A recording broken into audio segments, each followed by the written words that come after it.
प्राप्त करने पर ही न प्राप्ति होगी। इस प्रकार दिन रात ब्रज में नित्य नवरस की वर्षा होती रहती है। एक बार मेरे मन में ये बात आई कि श्री कृष्ण की प्रेम की प्राप्ति का उपाय क्या है। तो एक ऐसा मुझको चरित्र सुनने को मिला, बहुत ही ऐसी दशा में कि अकस्मात एक आदमी ने कहा कि तुम वहां चलो, और वहां की मैं रास्ता भी नहीं जानता, साथ में कोई है नहीं, किंतु पहुंच गया। तो एक बड़ा सुंदर श्री कृष्ण चरित्र है। श्री किशोरी जी और श्याम सुंदर, वे अपने सखियों के साथ, वे अपने सखाओं के साथ वन विहार कर रहे हैं। श्री किशोरी जी कहते हैं, हे प्यारे, ये वन कितना सुंदर है। श्याम सुंदर कहते हैं, हे किशोरी जी, ये आप ही से सुंदर है। बोले, नहीं हे प्यारे, इसमें आप ही का सौंदर्य है। अब आप देखिए, सृष्टि में प्रभु है, दोनों इसी बात को कहते हैं। ऐसा वन विहार करते करते किशोरी के मन में एक बात आई, हे प्यारे, आओ हम खेलें। क्या खेलोगी? हम छिपेंगी और तुम ढूंढना। किशोरी छिप गई। अब श्याम सुंदर ढूंढने लगे। जब नहीं ढूंढ पाए तो अत्यंत व्याकुल होकर अधीर होकर बैठ गए। हाय ललते, न जाने प्यारी कहां चली गई। अब मुझको तो प्यारी के बिना एक पल भी चैन नहीं है, बड़े व्याकुल। ललता जी ने कहा कि हे प्यारे, आपकी प्यारी को रास बहुत पसंद है, आओ हम तुम मिलकर रास करेंगी। शायद प्यारी आ जाए। दोनों मिलकर रास किया। अब प्रयत्न चल रहा है, लेकिन प्यारी नहीं आई। अब तो श्याम सुंदर अत्यंत व्याकुल हो गए। कहने लगे, हे ललते, अब तो मुझसे प्यारी का वियोग किसी प्रकार भी सहन नहीं होता। ललता जी जो है ये विवेक शक्ति है। उन्होंने कहा, हे प्यारे, आप अधीर न हो, मैं अभी आपकी प्यारी को लाती हूं। देखिए, इस प्रेम के पथ में एक बड़ा रहस्य है। प्यारी के पास प्यारे का मन, और प्यारे के पास प्यारी का मन, और वो जो सखी है ना, उसके पास दोनों का मन, दोनों का मन लिए रहती है। इसलिए जो प्रेमी होते हैं ना, वो प्रिया प्रीतम दोनों को लाभ लगाते हैं। तो ललता जी ने कहा कि हे प्यारे, आप अधीर न हो, मैं अभी आपकी प्यारी को लाती हूं। और जाकर के मूक होकर बैठ गई, मूक सत्संग करने लगी। देखती है किशोरी जी मौजूद है। अब प्रयत्न हो गई, अहंकृति नाश हो गई, प्रयत्न नाश हो गया, देवमान गल गया। अब दूरी कैसी? अब जो प्यारी प्रकट हुई, ललता जी ने कहा, हे प्यारी जी, आप बेग ही पधारो। कहा सकी कि आपके प्यारे आपके वियोग में बड़े ही अधीर है। कहा ललते, मेरे प्यारे और मेरे वियोग में अधीर है? हाय हाय ललते, मैं तो वैसे ही प्यारे के वियोग में बेचैन थी, और तू कहती है कि मेरे प्यारे मेरे वियोग में अधीर है। अब मुझमें तो बिल्कुल सामर्थ्य नहीं है। तू जा, प्यारे से कह वे ही दर्शन दे। ललता जी दौड़ी दौड़ी श्याम सुंदर के पास आई। कहने लगी, हे प्यारे, मुझे आपकी प्यारी मिल गई। मैंने कहा कि आपके प्यारे आपके वियोग में बड़े दुखी हैं, आप चलो। तो आपकी प्यारी ने कहा, एक तो मैं वैसे ही प्यारे के वियोग में दुखी थी, हाय मेरे प्यारे मेरे वियोग में दुखी है, अब मुझमें तो बिल्कुल सामर्थ्य नहीं है। हे प्यारे, आप ही चल के दर्शन दो। श्याम सुंदर कहने लगे, ललते, तुम तो जानती ही हो कि मैं प्यारी के वियोग में दुखी हूं। हाय मेरी प्यारी और मेरे वियोग में अधीर है, अब मुझे बिल्कुल सामर्थ्य नहीं है, तुम जाकर उनसे कहो वे ही दर्शन दे। ललता जी उधर से इधर आई, मैं देखती हूँ कि प्यारी नहीं, उधर गई देखती हूँ कि प्यारी नहीं। अब ललता जी अप्रयत्न होकर मूर्छित हो। अभी कुछ पता नहीं चलता कि प्यारी से प्यारे मिले कि प्यारे से प्यारी मिली। दोनों मिलन हो गया। अब जब दोनों ने ललता जी को देखा मूर्छित दशा में, तो श्याम सुंदर ने कहा कि हे किशोरी जी, ललिता जी कितनी दुखी, आप देर ही कृपा करो, हे प्यारे आप ही कृपा करो। अब वो कृपा किसने की वे जाने, किंतु ललिता जी प्रकट हो गए, खेल समाप्त हो गया। श्याम सुंदर ने कहा, हे प्यारी आप कहाँ छिप गई थी, मैं तो आपको बिल्कुल नहीं ढूंढ पाया। बोले, हे प्यारे मैं तो आप ही में छिपी थी।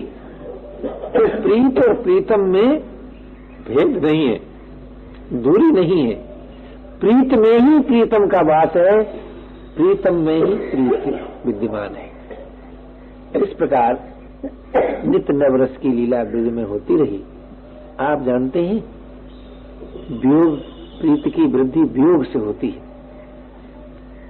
तो अब जब श्याम सुंदर ने देखा कि अब तो मिलन में जो प्रीत है वो तो है ही, पर इससे और बढ़नी चाहिए, क्योंकि प्रीत में कभी पूर्ति तो होती नहीं। तो श्याम सुंदर कहने लगे, मैया हम तो मथुरा जाएंगे, हमारे काका क्रूर जी आए हैं, हमारे मामा ने एक क्या किया है, यज्ञ किया है, हम यज्ञ देखने के लिए मथुरा जाएंगे। अब मैया यशोदा ने जो सुना कि कन्हैया मथुरा जाएगा तो अत्यंत अधीर हो गई। हाय हाय, या ब्रज में कोई ऐसा है क्या तो जाते हुए कन्हैया को राखे। प्रेमियों को अपने गुण का भास होता ही नहीं। कन्हैया कहने लगा, अरे मैया हमने तुम्हारा बहुत दूध खाओ, दही खाओ, माखन खाओ, हम तो जाएंगे। अब बाबा अपनी गैया संभाल लो, हम तो जाएंगे। नंद जी ने सुना, अधीर हो गए, कहने लगे, हाय लाला ये सारी गैया तो तेरी है, हमारा का है दादा लाला, और तू जाएगा। अब ये समाचार सखाओं ने सुना, गोपियों ने सुना, तो जो जो सुने वो एकदम बेचैन। गोपियां तो रथ के सामने आकर लेट गई, मैया से लपट गई। श्याम ने कहा, सखी हम आएंगे, परसों आएंगे, परसों। ब्रिज में किसी परसों गांव है, वहां के लोग छोटे छोटे बच्चे भी जानते हैं, परसों की पिया आमन जो कही, कब आवेगी बैरिन परसों। यानी ब्रिज में कोई परसों शब्द नहीं कहता, पल्ला दिन कहेंगे। बड़ा डर लगता है हमको परसों शब्द कहने में। तो गोपियां जहां की तहां ठगी सी खड़ी रह गई। श्याम सुंदर मथुरा चले आए, बड़े आदमी हो गए, मथुराधीश बन गए। नंदराय जी जब लौटे कन्हैया को पहुंचाकर, और मैया यशोदा ने देखा कि नंदराय जी आए गए और लाला नहीं, तो यशोदा जी को बड़ा आश्चर्य हुआ, लाला के बिना ये प्राणों सहित कैसे आ गए। नंदी जी कहने लगे, यशोदे तुम ठीक सोचती हो। रामा अवतार में जब हमारे लाला बन गए थे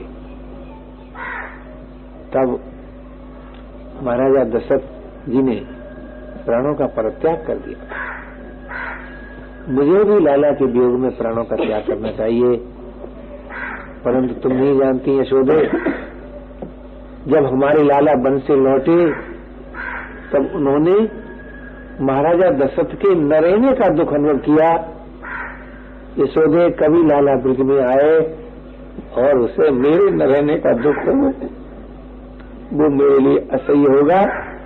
ये अभागे प्राण केवल इसलिए हैं कि लाला ब्रज में आए, उसे मेरे वियोग का दुख न हो। हमें भले ही उनके वियोग का दुख हो, पर उन्हें हमारे वियोग का दुख न हो। प्रेमियों के मन में यही बात रहती है ना। कि किसी बुद्धिमान मानव ने गोपियों से कहा, अरे गोपियों तुम बड़ी बावरी हो, दिन रात प्यारे श्याम सुंदर के लिए अधीर रहती हो, बेचैन रहती हो, व्याकुल रहती हो। अरे बावरी मथुरा कुछ दूर है तो क्यों नहीं चली जाती।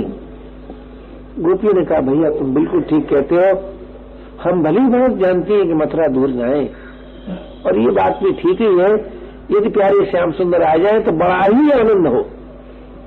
परंतु भैया एक बात तो बताओ, ये उनके मन में अलग रहने की है, हम कैसे जाएं।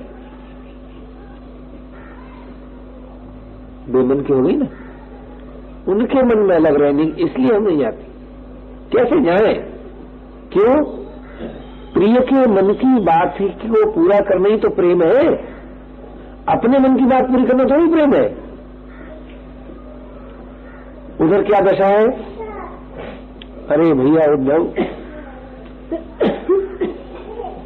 अत्यंत व्याकुल है श्याम सुंदर। क्यों महाराज, कैसी व्याकुल है? क्या बात है? बड़े ब्रह्म ने रखा है उद्धव जी श्री कृष्ण के।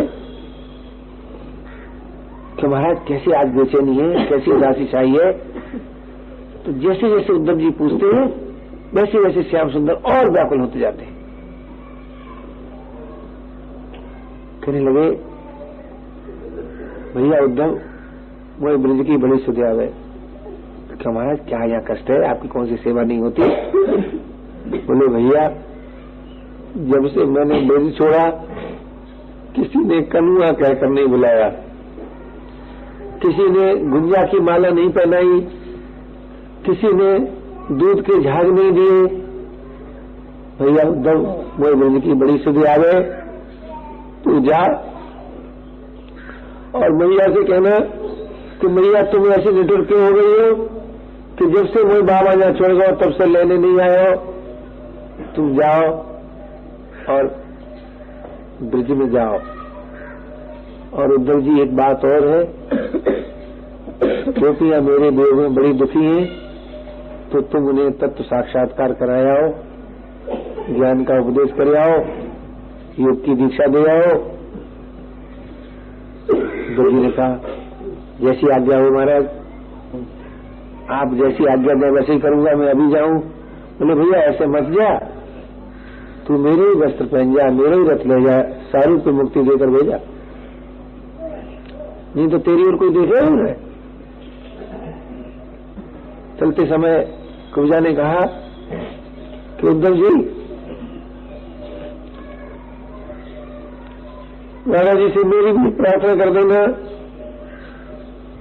कि मैं तो किसी लायक थी नहीं, इन्होंने स्वयं मुझे सुधारा है, अपने योगी बनाया है, असमर्थ साधक। जैसी इन्होंने कृपा की है वे क्यों खींचती है, वे भी मुझ पर कृपा करें। आप कहेंगे बात तो ठीक है। इस संबंध में एक बड़ा रहस्य भरी बात है। एक बार श्री किशोर जी की सखी ने कहा, उनसे पूछा कि हे प्यारी जी, जब प्यारी चंद्रावली के जाते तो आप क्यों बिगड़ती है? फिर निकल लगी, सखी मैं इसलिए नहीं बिगड़ती हूं कि वे चंद्रावली के क्यों जाते हैं। तू सच बता, वहां प्यारे को रस मिलेगा क्या? उद्धव जी ब्रिज में आए, ब्रिजवासियों ने देखा यहाँ की दशा क्या है पहले ब्रिज की। अगर गोपियों की दृष्टि कहीं वन पर पड़ती है तो एकदम व्याकुल होती है। मधुबन तुम वृथा ही हरे हो, पुष्प तुम व्यर्थ ही खिलते हो, यमुना तुम वृथा ही बहती हो, मकुंद बिना कुंद के काम के। सारा ब्रिज वन उनको नीरस लगता है। प्रिय वियोग में कहीं रस नहीं है, सब ओर से चित्त हट गया है और प्रिय के वियोग में व्याकुल है। अगर उनके शरीर को कहीं शीतल वायु लग जाती है तो चौंकती हैं, अरे वायु क्या तू प्यारे श्याम सुंदर से स्पर्श करके आई है जो शीतल है? कोई पथिक उधर से जाता हुआ दिखता है तो कहते हैं कन्हैया से ये कहना, कन्हैया से ये कहना। आता हुआ दिखता है, बता कन्हैया कैसे, तो लोगों ने रास्ता छोड़ दिया उधर से जाकर। कौन बातें करे, किसे फुर्सत है? ये दशा है। देखा ब्रिजवासियों ने कि वही रथ आ रहा हो जिसमें दादा गौर घर दादा आ गया। सखाओं की दृष्टि पड़ी पहले। अब देखिए, यह एक बड़ा रहस्य है। जैसा जैसा भाव ऊंचा होता जाता है ना, ये नहीं है कि दास भाव स्वयं सख्य भाव में बदलता है, सख्य स्वयं वात्सल्य में, वात्सल्य स्वयं मधुर में। ये प्रीति की श्रेणियां हैं, इसमें कोई स्त्री पुरुष की बात नहीं है। तो सख्य रस से तो नीचा रस है नहीं ब्रज में। तो पहले पहले सखाओं की दृष्टि गई तो बड़े हंसे दो अरे बता रहा मालूम होता हमारा दादा आएगा जोड़े जोड़े बाबा के पास, बाबा बाबा आज वही बता रहा है जिसमें दादा गाओ। सब लोग चेत गए। देखते हैं जैसा रस समीप आता जाता है वैसी प्रशंसा बढ़ती जाती है, बड़ी प्रशंसा बढ़ती जाती है। किंतु जब रस आया तो देखा कि उसमें उद्धव जी हैं, तो जितनी गहरी आशा होती है उतनी गहरी फिर व्याकुलता भी होती है। सब जो के त्यों ठगे से रह गए। अरे भैया उद्धव आए, बड़े आनंद की बात। कहो भैया, सखाओं ने कहा कहो भैया हमारा दादा अच्छा तो है, कभी उसे हमारी भी याद आती है क्या? कभी वो ब्रज में आएगा क्या? उद्धव जी ने कहा आप निराश न हो, आपको सखा जरूर ब्रज में आएगा। आप निसंदेह रहे, आप अधीर न हो। चलो मुझे नंद जी के पास ले चलो। सखा लोग नंद के पास आए। नंद ने देखा उद्धव जी आए। कहो भैया उद्धव हमारा लाला अच्छा तो है। अरे भैया लाला तो हमें बिल्कुल भूल गए। मैं कहा नहीं बाबा, आपको लाला बहुत अच्छा है और आपको जरूर आएगा। उसने आपको जोहार कहा है और कहा है कि मैया से कह देना कि मेरे खिलौना कोई गोपी चूल्हा में ले जाए। बात क्या है, सारा दिन अखंड प्रतीक्षा में कन्हैया आता होगा। मैया दूध के झाग रखती है, दही जमाती है, माखन रखती है, सारा दिन प्रतीक्षा करती है, सारी रात प्रतीक्षा करती है। पता ही नहीं चलता कि कब दिन होगा कब रात होगा। क्यों? यही तो मन कन्हैया के पास है। जब उद्धव जी गोपियों के सामने गए और उन्होंने कहा कि उन्होंने आपको एक पत्र भेजा है, तो गोपियों ने कहा हम कैसे पढ़ें, आंसुओं से गल जाएगा, हृदय से लगाए तो गल जाएगा। तू बता या पत्र में क्या लिखो है? उद्धव जी ने कहा तुम नहीं जानती, वे पूर्ण ब्रह्म सच्चिदानंद घन है, निर्विशेष है, सर्वत्र है, सर्वदा है, सर्व है। तुम क्यों इतनी व्याकुल रहती हो? गोपियों ने कहा अरे उद्धव तुम बाबर हुए हो, तुम योग करने की बात कहते हो। यदि हमारे पास हमारा मन होता तो हम योग करती। यदि हमारे मन में किसी और के लिए ठौर होता, अखंड प्रतीक्षा, बेमन की जीवन, मन में किसी और के लिए ठौर नहीं। उद्धव जी सिखाने आए थे, सीख कर गए, तत्वित होकर आए थे, प्रेरित होकर गए, श्री कृष्ण की स्तुति करते हुए आए, बुराई करते गए तुम बड़े निठुर हो, तुम बड़े धूर्त हो, तुम्हें शीघ्र शीघ्र ब्रज में जाना चाहिए। और यहां तक कहने लगे कि हे विधाता, यदि मेरा कभी जन्म हो तो इसी ब्रज में हो और यहाँ की तुम लता पता मुझे बना देना, जो गोपी पद पंकज की रज मेरे ऊपर पड़े। इस प्रकार वियोग में मिलन, मिलन में वियोग नित्य प्रेमियों के जीवन में रहता है। आपने सुना ही होगा परकीया भाव क्या है। इसका ठीक चित्रण होता है कब? एक बार नारद जी को विनोद सूझा और उन्होंने श्री रुक्मिणी जी से कहा कि हे रुक्मिणी जी, हे रुक्मिणी जी, तुम इतना श्याम सुंदर को प्रेम करती हो और जब देखो तब ये राधे राधे रखते ही रहते हैं। रुक्मिणी ने कहा बात तो ठीक है नारद बाबा, एक बार हम प्राणनाथ की चरण सेवा कर रही थी, देखती हैं तो एकदम पैरों में छाले पड़ गए। मैंने पूछा क्या बात हुई महाराज? तो प्राणनाथ कहने लगे मालूम होता है कि राधा को किसी ने गर्म दूध दे दिया, इसलिए छाले पड़ गए। तो कहावत है ना, खून लगे मजनू की निकला, फर्श लेली की खुली, इश्क में तासीर है पर दर्द कामिल चाहिए।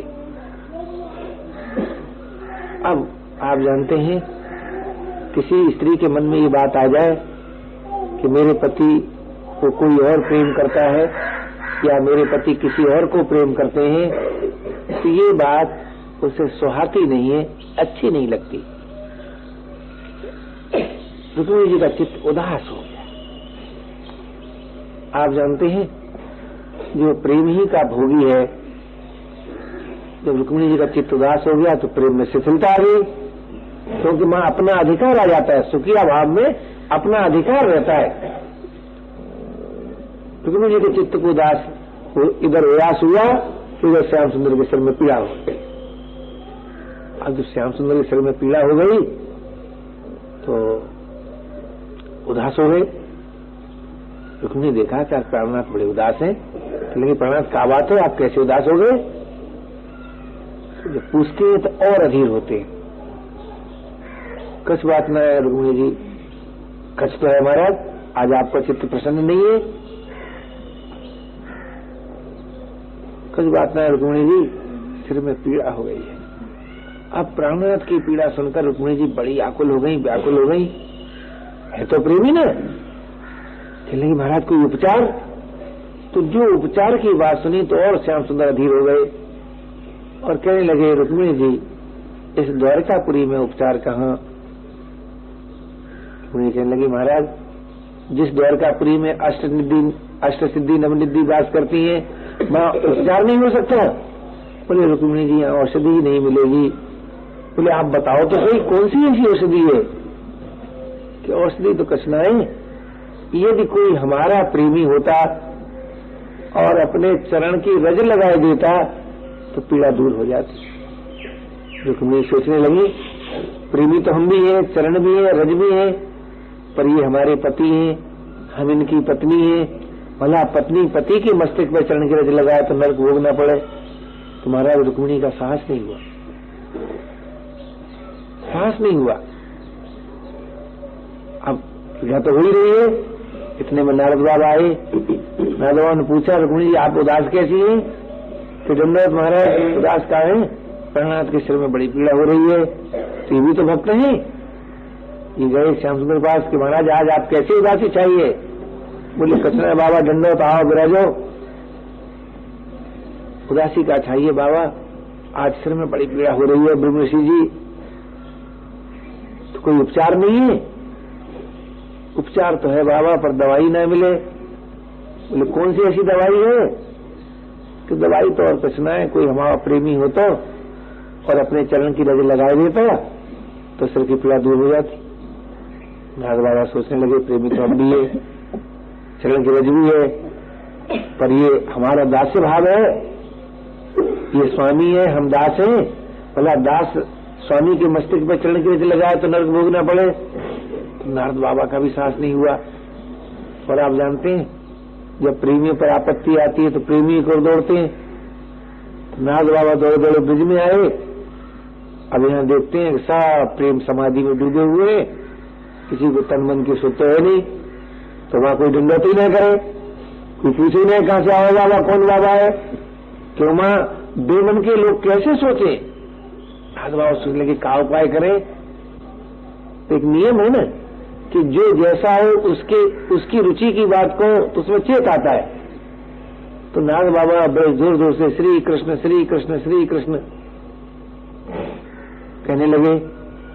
तो अपने प्यारे के नाम की भनक जब ब्रज गोपियों के कान में पड़ी तो प्यारे की हर चीज में अपने को प्यारी होती है। प्यारे का नाम भी तो उनको अत्यंत प्रिय है। तो प्रिय की भनक जब कान में पड़ी तो पलक ऊपर उठ गया तो देखती है कि ब्रह्मऋषि श्री नारद बाबा खड़े हैं। तो आप जानते हैं प्रेमियों के मिलन के समान तो कोई और रस नहीं है। तो नारद बाबा को खड़ा हुआ देख, दंडवत बाबा, अरे बाबा कहां से आओ है, बाबा कहां से आओ है, दंडवत। तो सब जानते हैं, विचरते रहते हैं। तो अब बाबा बोले न, अरे बाबा तू सुने न, बताए न, तेरे कान ना है बाबा। और जरा चेत हुआ, क्योंकि जब संकल्प पूरा नहीं होता और चेतना आती है। पूछने लगी कहां से आओ बाबा, बता बाबा तेरे हाथ है, तू देख बता। बोले आओ तो मैं द्वारकापुरी से हूं। तो जो प्यारे के धाम की बात सुनी तो और चेत हो गया और चारों ओर से यही आवाज आने लगी, हमारे प्यारे अच्छे तो हैं, हमारे प्यारे अच्छे तो हैं। अब बाबा बोले ही नहीं, प्रेम में बड़ा निश्चिंतन का भय रहता है। अरे बाबा तू सुने ना, बोले ना, बता, हमारे प्यारे अच्छे तो हैं, अच्छे तो हैं, पर उनके सिर में पीड़ा हो रही है। अब जो गोपियों ने सुना कि श्याम सुंदर के सिर में पीड़ा हो रही है तो एकदम व्याकुल होकर कहने लगी, हाय हाय, उस द्वारकापुरी में कोई उपचार करने वाले नहीं है। यदि वे ब्रज में होते तो उनकी मैया उपचार करती। अपने प्रेम पर भरोसा नहीं, अपनी योग्यता पर भरोसा नहीं। अरे गोपियों, उपचार करने वाले तो वही बड़े चतुर्वैद्य हैं, पर औषधि न मिले। अरे बाबा कौन सी ऐसी औषधि जो न मिले, बता बेग बता। औषधि तो क्या है गोपियों, यदि कोई उनका प्रेमी होता और अपने चरण की रज दे देता तो उनकी सिर की पीड़ा दूर हो जाती। अरे जा बाबा जल्दी जा, जितनी चाह ले जाए। अरे गोपी तुम बाबरी हुई हो, तुम नहीं जानती हो कि श्याम सुंदर पूर्ण ब्रह्म सच्चिदानंद जने, भला तुम उनके मस्तिष्क में चरण के लिए नरक भोगोगी। बोले बाबा तू न जाने, हम तो भली बात जानती हैं, हम भली बात जानती हैं कि वे पूर्ण ब्रह्म सच्चिदानंद जने, पर बाबा तू न जाने। बोले का बात हम न जाने, तू ये न जाने कि हम एक जन्म नहीं अनेक जन्मों तक नरक की आत्मा सह सकती है, पर प्यारे की पीड़ा नहीं सह सकती। गोपी प्रेम, गोपी प्रेम। तात्पर्य कहने का ये था कि ये गोपी प्रेम कहो अथवा प्रेम कहो, ये मनुष्य मात्र को प्राप्त हो सकता है। जैसा कि आरंभ में निवेदन किया, तीन ही बातें, वे अपने हैं, कुछ चाहिए नहीं, अपने पास अपना कुछ नहीं है, उनकी आत्मीयता में ही अगाध प्रियता है जो मनुष्य मात्र को प्राप्त हो सकती है। इसमें लेस मात्र भी संदेह।